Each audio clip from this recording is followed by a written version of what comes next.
The trade deadline is less than a week away. What is Chris Young going to do? Are the Rangers going to be buyers? Are they going to be sellers? And what should they target the most? We'll talk about all that and more on this episode of Locked On Rangers. Let's get into it.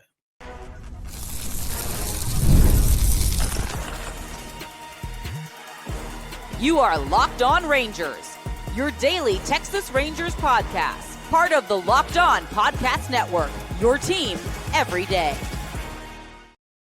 You are locked onto the Texas Rangers, the first and best daily Rangers podcast. I'm Bryce Paddock, a cripplingly addicted Texas Rangers fan, covering this team for 12 seasons, including all 7 as the founder and host of this podcast. Thank you all so much for making Locked On Rangers your first listen every single day. If you're not already, you can follow me on Twitter at Bryce Paddock. You can follow the show at Locked On Rangers. Hit subscribe on your favorite podcasting platform and on YouTube, where the best way you can help grow the show is to comment nearly any single thing below. Now, on today's show, I'm breaking down what the Rangers should do at the trade deadline, what I think they will do, what they need, what they don't need, and just an overall preview of what this deadline will look like for these Texas Rangers. Before we get into that, today's episode is brought to you by Gametime. Download the Gametime app, create an account, and use code LOCKEDONMLB for $20 off your first purchase.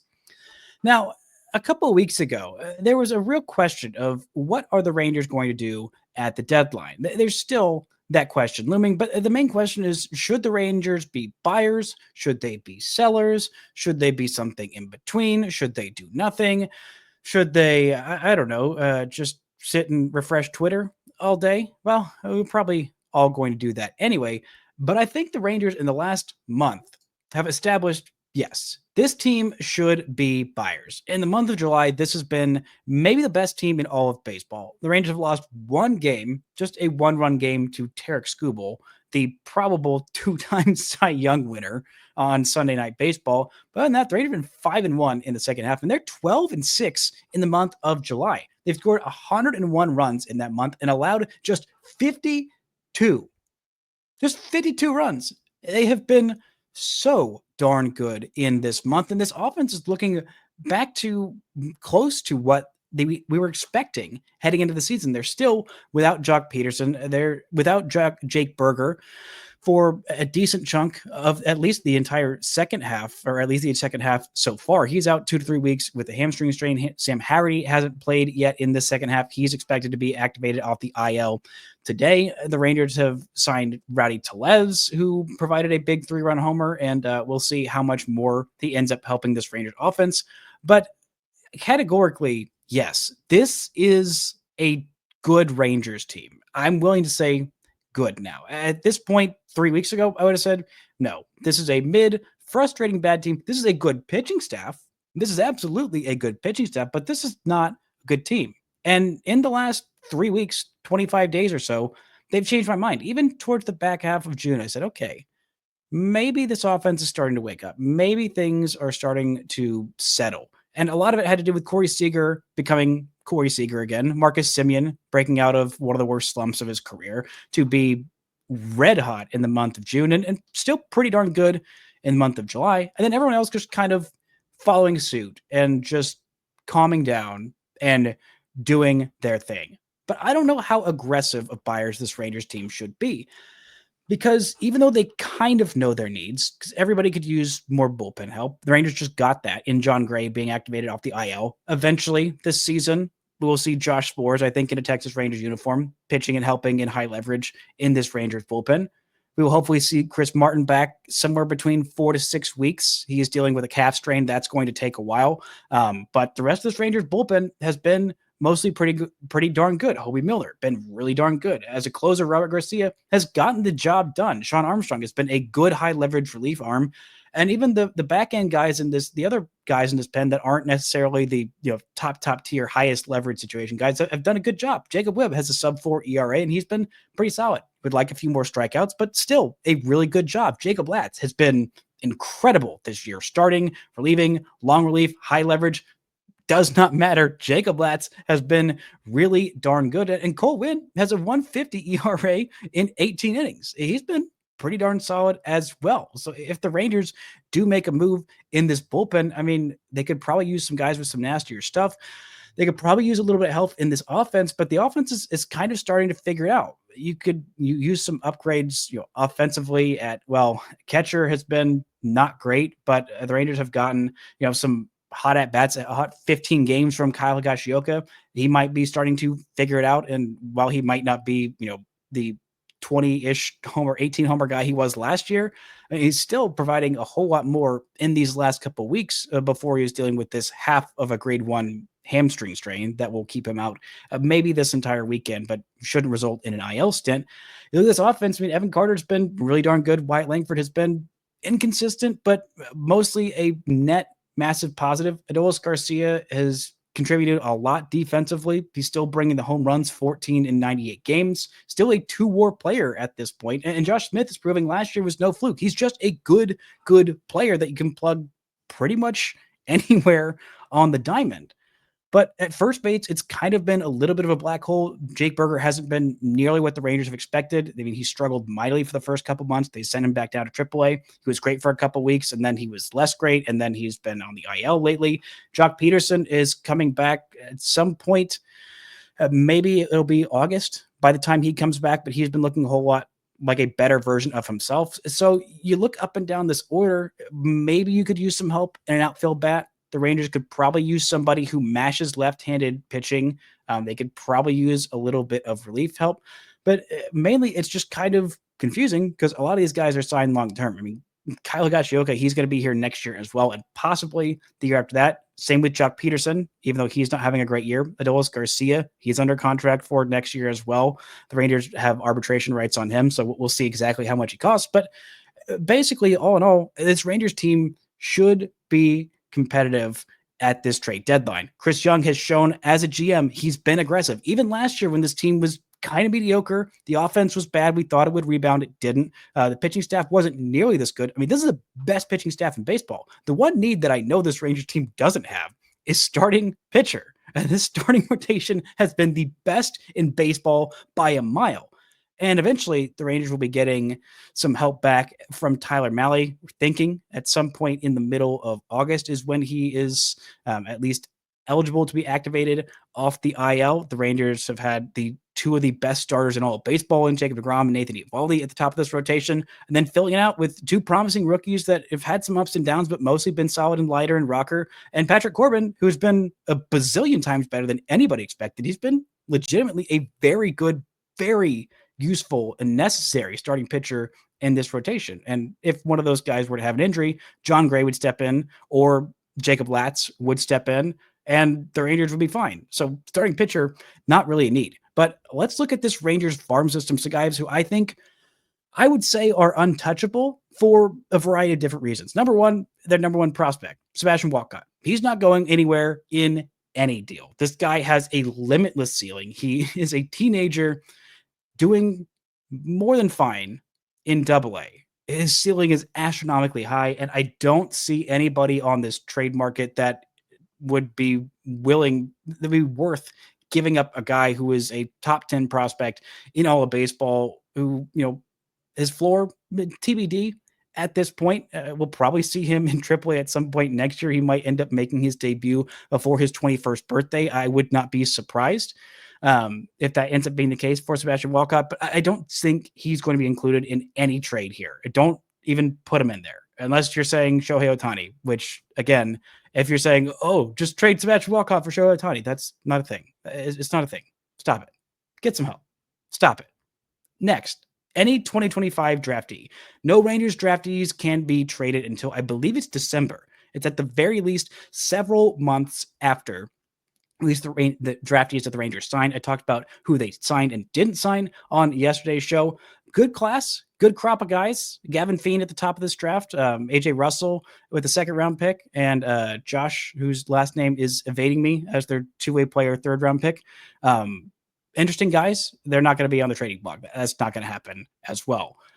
Another guy lower on in this list who he's not untouchable because I think he's going to be an incredible, amazing player, but because I think he might be pretty good, and the value of somebody so low in the system is it's not that high, and it's more worth it to just hold on to him and figure out exactly what he is. That's Lorky Rodriguez, a second baseman slash outfielder who's crushing it in the Dominican Summer League. The Rangers' top signee, or nearly second most expensive international draft or international signee in this 2025 class. Also, their most expensive signee in this class, the Korean two-way player Sung Jung Kim.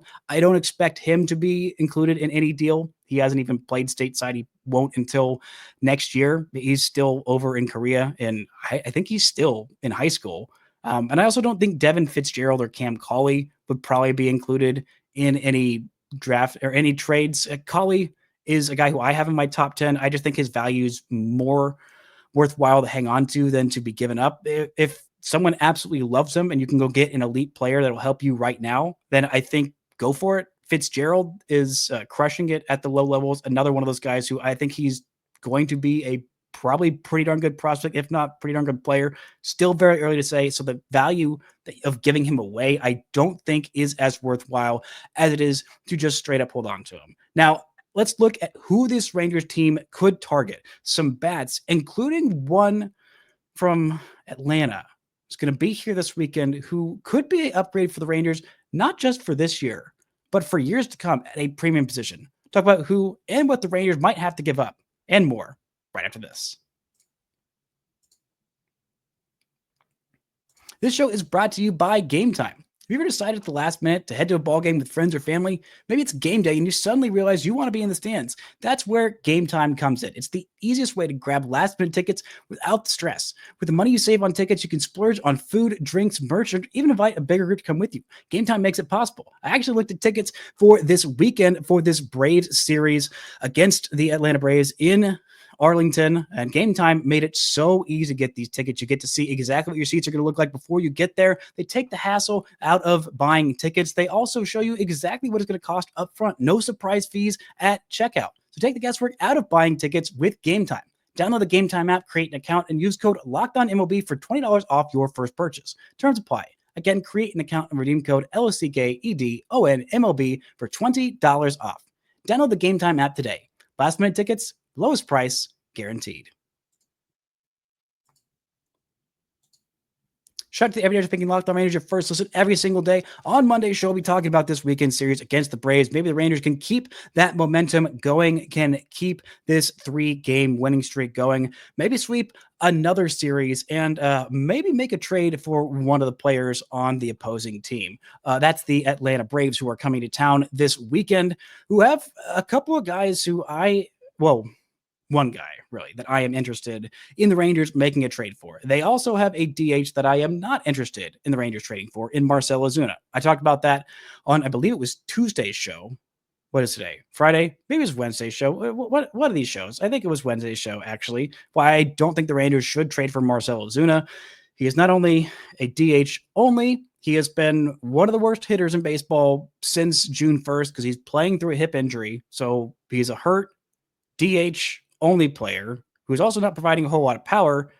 The Rangers kind of already have one of those in Jock Peterson, and Jock Peterson's on the mend, and I think will be better down the stretch than Marcell Ozuna. Also, I talked about Marcell Ozuna's off the field issues, and Jock Peterson does not have those, so I'd rather just stick with the guy that you already have on the roster and don't have to give up prospect capital to as well. But there is one guy on this Braves team that I really think the Rangers could and probably even should trade for. That's catcher Sean Murphy. The Athletic had a article ranking all of their top deadline acquisition targets, and Sean Murphy comes in there at 18. He is a 30-year-old catcher who bats right-handed, throws right-handed, and he was listed as a fit between San Diego, who is a contending team and has truly abysmal catching tandem of Martin Maldonado, which that being a part of it is awful, and Elias Diaz, who has just not been good this year. They also list a fit as San Francisco, who I think might end up being closer to being sellers, and Texas, who could use a long-term fix at catcher. Sean Murphy was probably the best catcher in baseball in 2023. The A's traded him away to Atlanta, and then Sean Murphy promptly signed, like many Braves players do, a long-term contract extension. He is under contract not just this year, not just next year, not just the year after that, but through 2028. He's making $15 million a year every year through 2028. And there's also a team option in 2029. This is a guy who is a premium bat at a premium defensive position. He is an elite defender. He has won a Gold Glove in the past. He was an all-star in 2023. He was one of the best hitters in baseball in the first half in 2023. Fell off a little bit in the second half, but that's mainly through a dismal month of September that led into a not great month of October for him. But overall, I mean, he had nearly 1,000 OPS at the break in 2023 as a catcher. I mean, truly impressive. That year he had 21 home runs. This year he's already got 16 homers and 822 OPS. The on base isn't elite, but the slugging makes up for it. He's striking out a decent chunk this year, including over 30%. He's walking a little bit above league average at this point. He's not chasing too much. The bat speed's going down a little bit. He's bearing the balls up. He's still a very, very good defensive catcher. And it's rare for teams to trade catchers during the season. And a guy like this does not come on the market very often, if not for their rookie Drake Baldwin, who is an incredible hitting catcher, who is a rookie and is not making $15 million this year. Sean Murphy, by the way, was really bad last year. He also didn't play that much. He dealt with a lot of injuries last year, which again, he's a 30-year-old catcher. He's got a lot of mileage on his legs, and these catchers, their offense is so unpredictable. But Murphy was a pretty consistent hitting catcher. He's got a 114 OPS plus for his career in 7 years as a big leaguer. The averages through 162 games, 4.5 WAR, according to Baseball Reference. He's just been a very, very consistent player. And guys like this do not come on the market very often. And it's just kind of a unique situation where Atlanta is a seller this year. They're not going to trade away too many pieces that are going to keep them from contending in 2026. But right now, they have a guy logging up that DH spot, so they can't just have both their catchers hitting pretty much every game, because Baldwin and Murphy have been two of their best hitters this season. And when you're clogging up that DH spot and you've got a really good first baseman offensively, it's harder to fit all these guys in there to get them the at-bats that you would like to make your offense particularly good. So the Rangers kind of had to blow the Braves away to make a deal like this, but I think he's worth it. I mean, a guy who's signed at a pretty reasonable deal, there is always that worry because he's a catcher. It could fall off. He's got an 822 OPS this season and 16 bombs in 66 games. He's been very, very good. But I think it would take probably at least 2, if not 3 top 10 prospects, a package, maybe like Cole Drake, Yulfron Castillo, Dylan Dreiling, and Yeremy Cabrera. Add in a lower level arm like Mason Molina. Maybe that might get it done. It would be a hefty cost because frontline catching is not available very often. And I think if the Rangers are going to make a move, I think this is the move that could make them the most improved without, sacrificing too much. Maybe the Rangers also include Jonah Heim in this and keep Kyle Gashioka as their backup catcher, and then figure out where to go from there. I think that might end up being the move that would help this team the most, help this offense the most, and help them not just for this year, but for years to come, because this window isn't closing after this year. The Rangers want to keep it open for several years. Might push them closer into that luxury tax, but boo-hoo, Ray Davis, suck it up. You want to win a World Series? You probably have to pay the luxury tax quite a few years. Deal with it. Now, the next bat on this list, the next 2 bats, I don't know how much sense they make. They would be rentals. They would be interesting guys who are having good season, but Taylor Ward fits that need for a guy who crushes lefty pitching. Oh, by the way, Sean Murphy absolutely obliterates left-handed pitching, so that could be another way he could really, really help this Rangers lineup. But this year, Taylor Ward having a career year on pace for the most home runs he's ever hit in his career. He's already at the second most. He's got 23 bombs in 101 games this year. Last year set a career high with 25, so already 2 away. He's got a 794 OPS, 116 OPS plus. He plays a corner outfield. He can hit left-handed pitching incredibly well. This year, he's obliterated lefties, more than 900 OPS in 83 plate appearances there, and 763 against righties. So, pretty good against righties, excellent against lefties. Decent defense in a corner outfield, not great, as we saw a couple of big boofs from him defensively in Anaheim that series right before the All-Star break. But hey, maybe throw him at DH for the games where Jock Peterson is not DHing, and maybe throw him out there wherever you want to give either Wyatt Langford or Adolis Garcia occasional days off. I think this is a guy who could really, really help this Rangers team this year. He is just a rental. He's, not that old.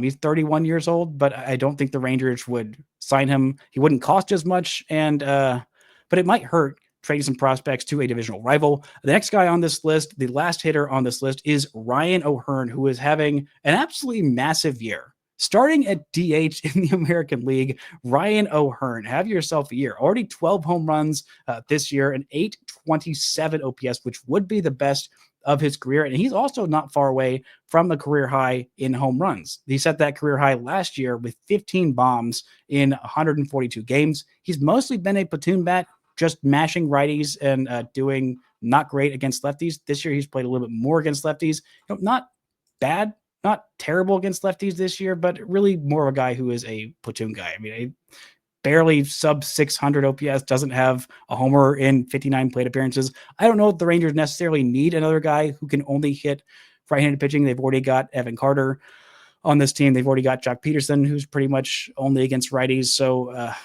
it might cost a little bit more.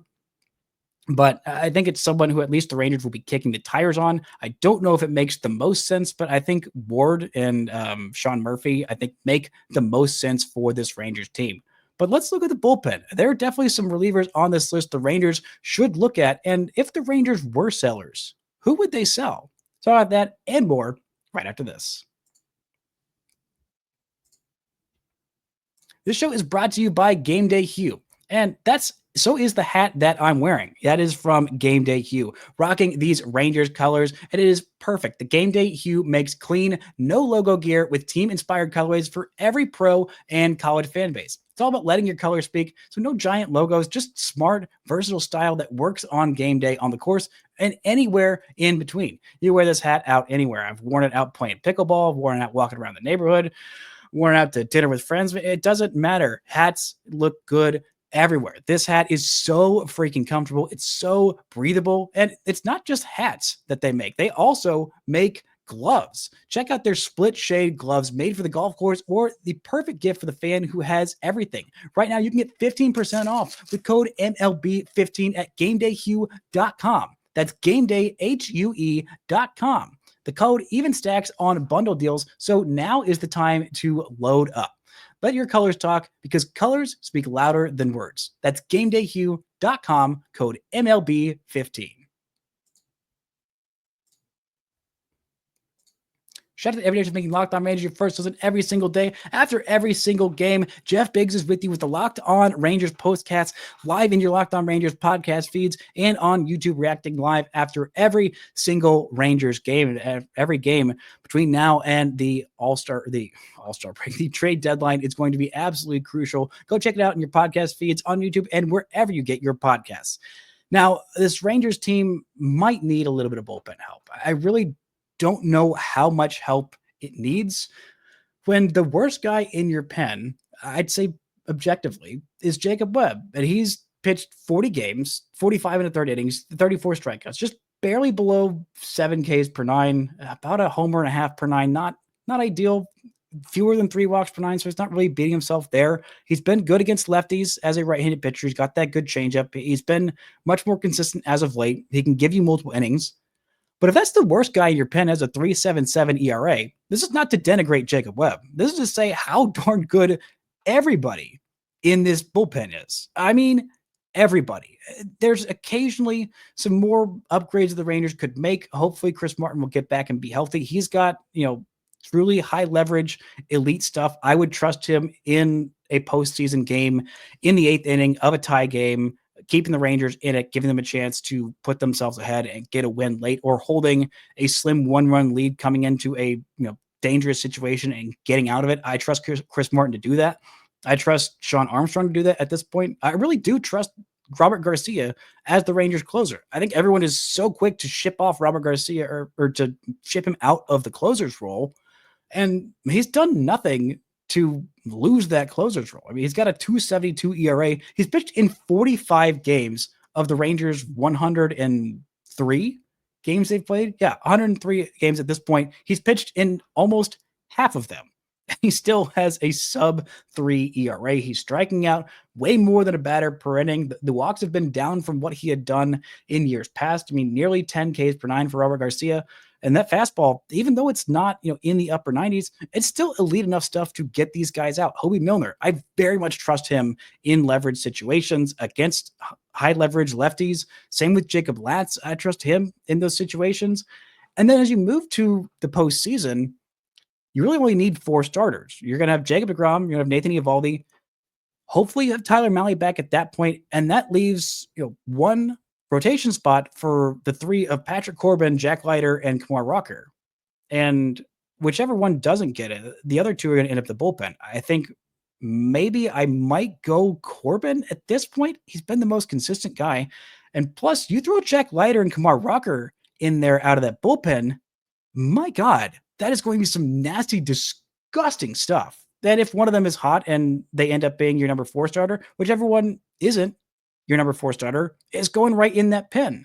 And they are going to be able to come into those high leverage, situations, and they might be able to live on just their 2 best pitches, which I think would make them infinitely better. It would be much easier for them to go out there and dominate out of the bullpen. I don't think long term that's the best plan for them, but in a postseason, that's what you do. You shorten the rotation. You put those guys in the bullpen and just let it eat. I mean, can you imagine Jack Leiter in 1 inning outings just going out there chucking 100, 101 with that disgusting slider, with that nasty kick change, occasionally throwing that sinker or the curveball? I mean, having that full starter's arsenal coming out of the pen for 1 inning, that would be just unhittable.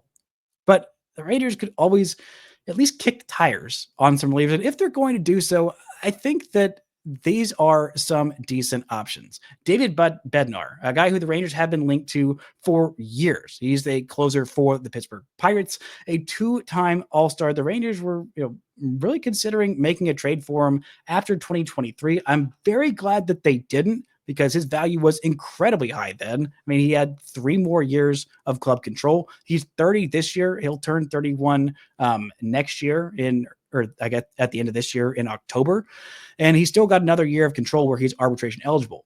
Last year, he was terrible. He had a 5.77 ERA, and he got absolutely lit up. Still averaged more than a strikeout per inning, just really got hit more. Gave up way more home runs than he'd given up in his career in the past. Walked a whole lot more guys. This year, he's back to being a very good closer. David Bednar, a 2.31 ERA in 35 innings. He struck out 48 in that span. He has not blown a save in 15 opportunities.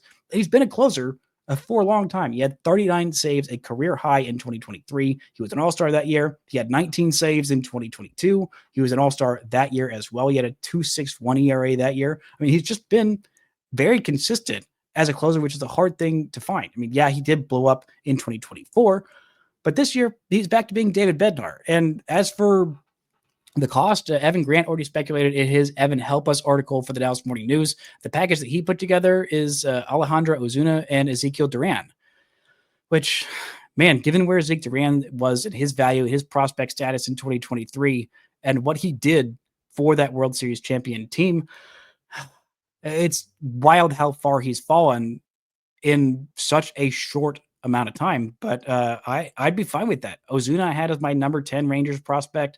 He is just about to be out of prospect eligibility if he's not already. He was on the borderline whenever I had him on my top 10 prospects at midseason, just a week ago, 2 weeks ago or so at this point. But I think he's a guy who I'd definitely be willing to part with. The Pirates just need talent, and even though Bednar is not quite a rental, he's shorter term, and I wouldn't feel as bad for giving up prospects for a reliever with multiple years of control. I'm always terrified to make it. I would always be terrified as a GM to make a trade for a reliever because they're so finicky, because they're so fickle, they're so volatile. I mean, it is so hard to predict a reliever being consistent year in, year out. That's why David Robertson kept getting those 10, 12, 15, now I think 16 actually $1 million prorated deal from the Phillies, because he's never going to be bad. He's always going to be pretty darn good. And last year he was great for the Rangers, but making a trade for these guys, it's always risky. But giving up Alejandro Ozuna and Zeke Duran, maybe Zeke Duran figures it out. He'll definitely have runway to do so and to get at bats in Pittsburgh, whose offense is just brutal. He'll be sticking at one position and knowing exactly where he's going to play every single day. I think that will help him a lot. I think there is still the potential in there in Zeke Duran to be an everyday player at shortstop or second base, a guy who could hit you, 20, 25 homers. Maybe that's gone. I don't know. He has just been a shell of himself for the last year and a half.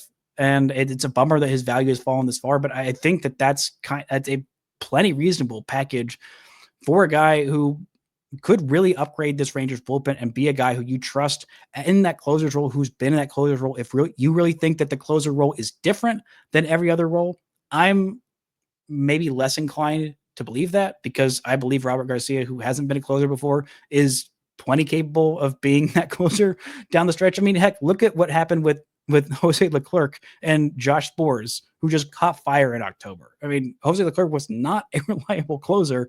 He's not even, I don't think, the Rangers' actual closer heading into October. The Rangers threw him out there because he had gotten hot a little bit down the very end of the season. But I think that there's a lot too much pressure put on the actual closer role. If the Rangers want to go get one, I think David Bednar is the logical choice. And if all it takes is Alejandro Ozuna and Zeke Duran, I am perfectly fine with that. The next guy on this list, Dennis Santana, former Ranger great, also a Pittsburgh Pirate. He has got club control for several more years. He doesn't strike out a whole lot of guys, but he doesn't walk anybody. He's switched from a sinker to more of a four-seam fastball. He throws a slider more than he throws any other pitch. He's still got several years of club control, and if the Rangers want to go make a move there, I think that could make a lot of sense. And then the last guy on this list, Jake Bird, who is a reliever with the Colorado Rockies. Yes, his ERA is inflated, but that's a lot because he pitches at Coors Field. And if you can make a trade with the Colorado Rockies, you should do that, because the Colorado Rockies are not a well-run organization. And usually you can get guys for not as much as it would cost for trading with a smart team. I mean, Jake Bird this year has a 3.96 ERA, which in Coors is significantly better. His expected ERA is at 3.39. That kind of shows you more of where he's, more of where he should be. He's got a really good strikeout rate, more than a strikeout per 9 innings, 61 strikeouts in 52 and a third innings.